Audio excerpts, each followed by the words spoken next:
반갑습니다. 2022 개정 교육과정이 어떻게 달라졌는지 간략하게 설명드리도록 하겠습니다. 대면 연수에 참석하지 못하신 과학생들에게 많은 도움이 되셨으면 좋겠어요. 자, 2022 개정 교육과정 교과별 2의 과학편입니다. 주요 특징을 보시면 하루가 다르게 변화하는 시대에 교육도 변화가 필요하다고 본 거죠. 교육부가 바라본 앞으로의 사회는 첫째, 디지털 사회로의 전환, 즉 정보교육이 강화가 될 것 같습니다. 둘째, 기후 생태환경 변화, 생태교육이 증가할 것 같군요. 셋째, 학력인구 감소로 맞춤형 교육이 강화될 겁니다. 그래서 앞으로는 미래사회에 적극적으로 대응할 수 있는 기초 소양과 역량을 갖춘 사람이 필요하다고 본 거죠. 여기에 맞게 2022 개정 교육과정의 비전은 바로 포용성과 창의성을 갖춘 주도적인 사람이죠. 여기서 포용성은 정의적인 영역을 말합니다. 마음과 태도를 강조한 영역이죠. 포용성은 사회 구성원들 사이의 차이와 다양성에 대한 상호 이해와 존중을 바탕으로 개개인의 교육적인 성장과 공정하고 지속 가능한 사회를 함께 실현해 나가고자 하는 태도 및 소양을 말합니다. 그래서 생태 전환 교육과 민주 시민 교육을 전교과에서 확대한다고 하고요. 디지털 정보 소양 강화를 위해서 정보 교육이 확대가 된다고 합니다. 또한 개개인의 특징에 맞는 맞춤형 교육이 강화가 되고요. 그래서 고교 학점제, 학생들의 과목 선택권이 확대가 됩니다. 이건 초등학교도 마찬가지가 될 것 같고요. 그리고 진로 연계 학기가 초6 2학기, 중3 2학기, 고3 2학기에서 창체활동으로 20% 이상 증감으로 해서 도입이 된다고 합니다. 즉 자율성이 강화가 되고요. 학교 자율시간이 도입이 되고 중학교에서는 자유학기제가 축소가 돼서 개선이 된다고 합니다. 목차는 보시는 바와 같고요. 2015 개정 교육과정과 비교를 해보면 먼저 학교급별 교육과정 편성 운영을 보면 편성 운영에서 주로 설계와 운영으로 즉 선생님들께서 교수학습 평가라든가 직접 하실 수 있도록 설계 원칙으로 변경이 되고요. 교육과정 지원 분야를 조금 더 국가 수준, 교육청 수준이 아니라 어떤 대상이냐에 따라서 지원할 수 있는지 학습자 맞춤 교육 강화 쪽으로 초점이 바뀌었습니다. 문서 체계의 변화를 구체적으로 보면 성격 및 목표가 따로 있었던 것이 성격 및 목표로 통합으로 들어가고요. 내용 체계가 수정 보완되며 고교 학점제 관련 과목별 최소 성취 수준 관련 내용이 제시가 됩니다. 과학과 교육과정은 미래 사회를 살아갈 시민으로서 과학적인 소양을 갖추고 더불어 살아가는 창의적인 사람을 육성하는 걸 목적으로 합니다. 나머지는 읽어보시고요. 다음 그림을 보면 지금 뒤편에 가렸는데 영어도 영어 과목도 수학 과목도 모두 교과별로 다이아그램으로 집약적으로 과목마다 들어갑니다. 지금 과학과는 이런 다이아그램으로 과학적인 소양을 갖추고 더불어 살아가는 창의적인 사람, 핵심 아이디어에서 지식과 이해, 그리고 과정, 기능, 가치, 태도가 서로 잘 어우러져 가지고 여러 요소 및 역량을 갖춘 과학적인 소양을 갖추고 더불어 살아가는 창의적인 사람을 육성한다가 목적이 되겠습니다. 이것저것 막 하는 게 아니라 몇 가지가 안 되어도 깊이 있게 하자는 그런 쪽으로 강화가 된 거죠. 내용 체계 및 성취 기준이 3가지로 구성이 되어 있는데요. 영역, 핵심 아이디어, 내용 요소. 영역은 총 5가지네요. 운동과 에너지, 물질, 생명, 지구와 우주, 과학과 사회. 2015에서는 17개에서 18개로 무지 이 영역이 많았는데 2022에서는 딱 5가지로 축소가 되어 있군요. 물화생지 분야로 이렇게 나뉘어져 있습니다.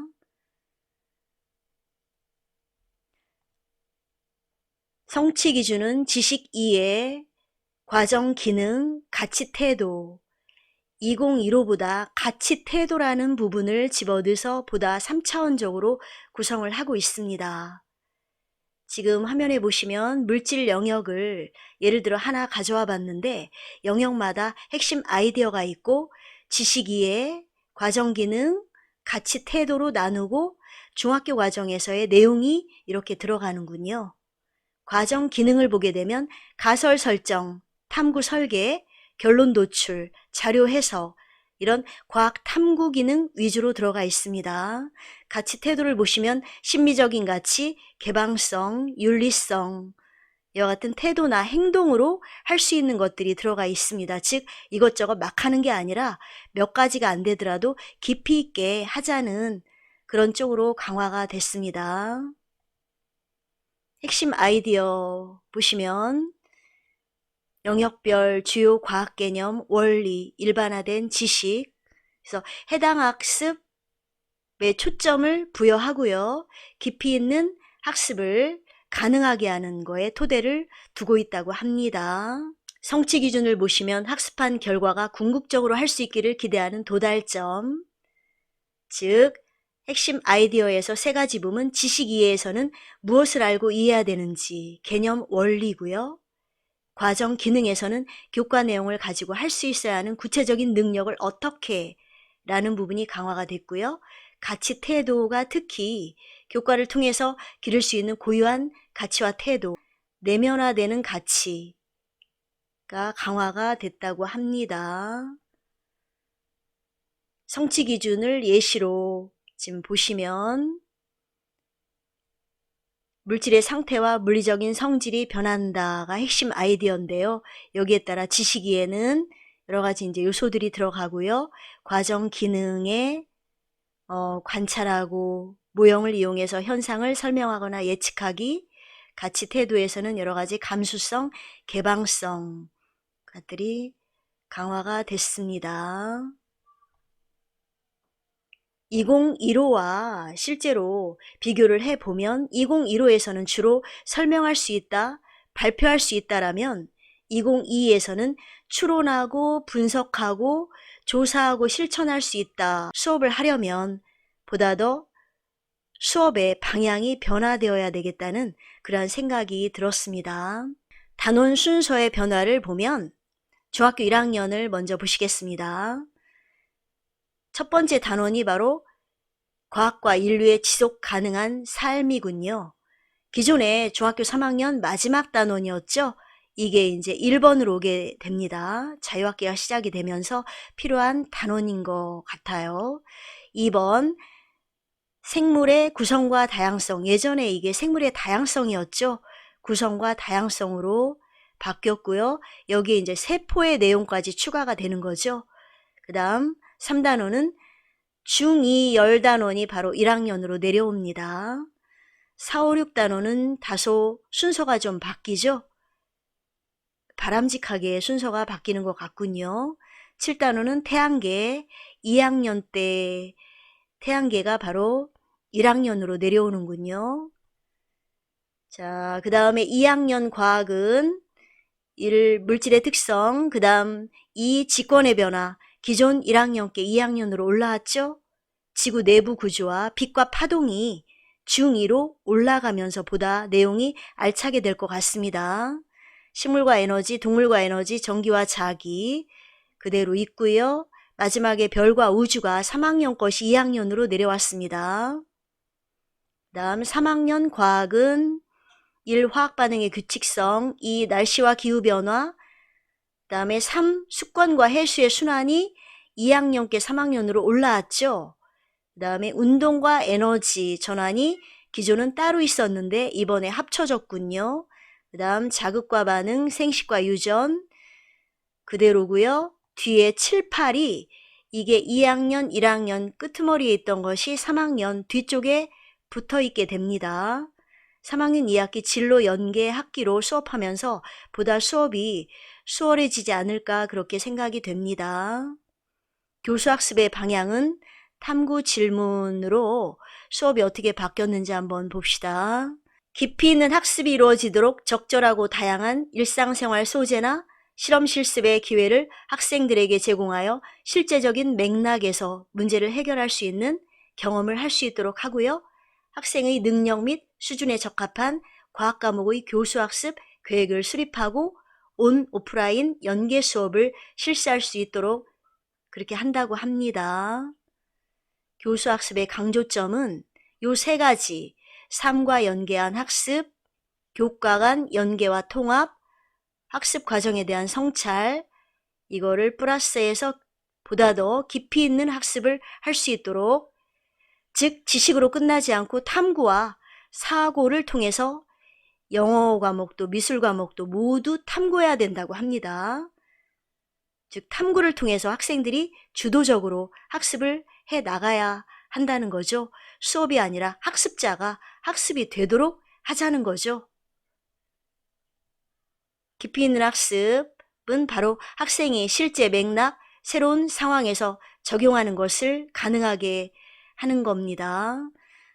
단원 지도 계획을 몇 가지 지금 가져왔어요. 힘의 작용을 보시면 성취 기준이 있고 영역이 있고 핵심 아이디어가 있죠. 그래서 탐구 질문을 만들어야 된다고 합니다. 그래서 핵심 아이디어는 우리가 가르치는 게 아니라 학생이 학습한 후에 이 영역에 정말로 도달을 했는지 그 목표가 중시된다고 합니다. 탐구 질문, 성취 기준을 깊이 있게 탐구하고 심층적인 학습을 촉진시키는 질문을 말하는 거고요. 핵심 아이디어와 다 있어야 합니다. 개방형 질문의 성격을 지니는 거고요. 그래서 핵심 질문은 질문 내용의 범위에 따라 영역 수준하고 단원 수준으로 구분됩니다. 왜 탐구 질문을 만들어야 될까요? 바로 탐구가 교육의 핵심 목표라는 사실을 드러내고요. 학생들의 지적 호기심을 자극하는 거고 교사가 성취 기준을 파악하고 우선순위를 정할 수 있도록 하고요. 학생이 수업의 방향을 명확하게 이해하도록 안내하는 거고요. 학생 스스로 질문을 할 수 있어야 하는 모범을 제시하는 겁니다. 내용 전달이 아닌 배움을 이끌어내는 수업을 하게 하는 거지요. 이렇게 해서 탐구 질문이 갖춰야 할 몇 가지 특성을 보시면 개방성, 고차적인 사고 유도, 토론 가능성, 전이 가능성, 부가적인 질문 도출, 그래서 지속적으로 탐구되는 질문으로 삶의 경험과 수준에 따라 답이 달리 나올 수 있도록 살아가면서 이게 계속 나와 연계될 수 있도록 하라는 거죠. 수업에서 어떤 질문을 언제 해야 될까요? 그래서 세 가지 지금 포괄적인 탐구 질문에서 소재적인 탐구 질문, 그래서 전개 질문을 할 수 있도록 이렇게 나와 있습니다. 자, 열과 에너지, 운동과 에너지에서 핵심 아이디어와 성취 기준, 거기서 나올 수 있는 이제 몇 가지 탐구 질문을 지금 한번 올려봤습니다. 그래서 탐구 질문 예시로 지금 생물의 구조와 다양성으로 하나 만들어 봤는데요. 탐구 질문 예시로 지금 생물의 구조와 다양성에서 깊이 있는 학습을 위한 탐구 질문이 지금 세 가지 영역에서 지금 나와 있죠. 사실적인 질문, 개념적인 질문, 논쟁적인 질문, 여기에서 지식 이해, 과정 기능, 가치 태도, 이 내용을 참고로 하셔가지고 탐구적인 질문을 선생님들이 만드셔야 된다고 합니다. 그래서 지금 태양계 하나 예시로 지금 올려놨죠. 사실적인 질문, 지식 이해 쪽으로는 태양계를 구성하는 천체의 종류와 특징은 무엇일까? 태양의 표면과 태양에서 일어나는 활동은 무엇일까? 달의 위상변화의 원리는 무엇일까? 주로 무엇일까죠? 개념적인 질문은 과정, 기능, 범주인데요. 태양계 행성을 두 집단으로 나눈다면 어떻게 분류해야 하는가? 달의 위상변화를 어떤 모형을 통해서 어떻게 설명할 수 있을까? 일식과 월식 현상을 태양, 지구, 달 모형을 이용해서 어떻게 설명할 수 있을까? 주로 어떻게 설명할 수 있을까? 어떻게 분류할까? 어떻게라는 게 좀 강조됐죠. 그 다음에 논쟁적인 질문은 가치 태도. 그래서 지금 예시를 보면 환경오염으로 인해서 지구에 사람이 더 이상 살아갈 수 없다면 사람이 이주하여 살아갈 가능성이 가장 높은 행성을 찾아 이주를 해야 하는가? 또한 명왕성은 행성에서 퇴출됐는데 이것은 정당한 것인가? 가치와 태도를 보다 더 강화시킨 그러한 물음이 될 것 같습니다. 탐구 질문이 평가까지 이어지도록 그렇게 탐구 질문을 만들어 보시라는 거죠.